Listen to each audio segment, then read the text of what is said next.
Why on earth are religious groups so concerned about this? Have you ever wondered that? Well, the answer is that they really weren't until 1978. Did you know this?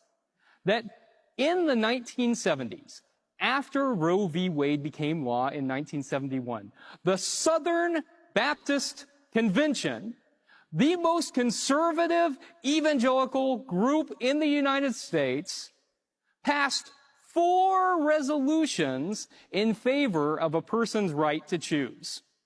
Did you know this? In the 1970s, the Southern Baptist Convention was in favor of a person's right to choose. Here's what happened.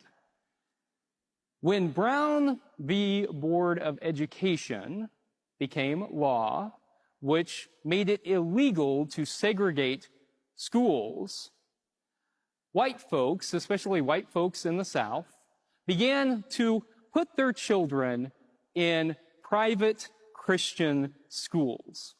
They were called segregation academies.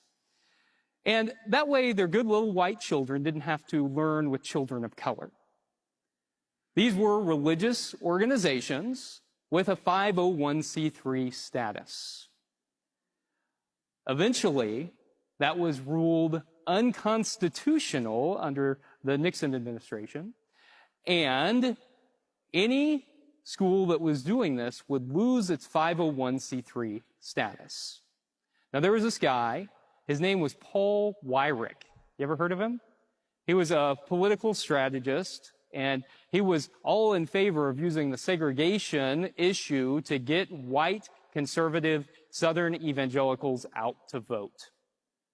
When it turned out that segregation could no longer be the issue to get those folks out to vote, he started looking for another issue.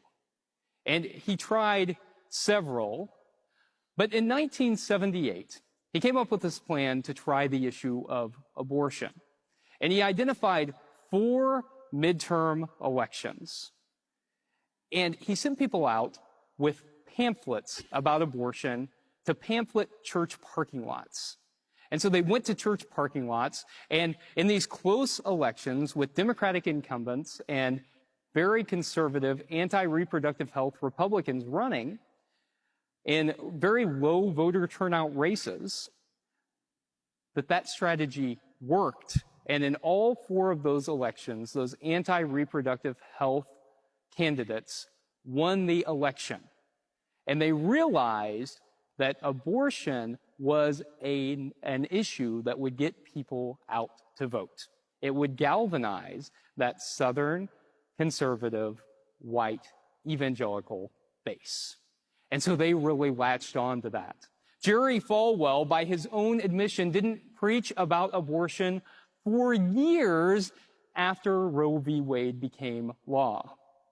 But in 1978, Paul Weyrich recognized that this was the issue, and so he helped Jerry Falwell found the moral majority. In fact, Paul Weyrich coined the term moral majority.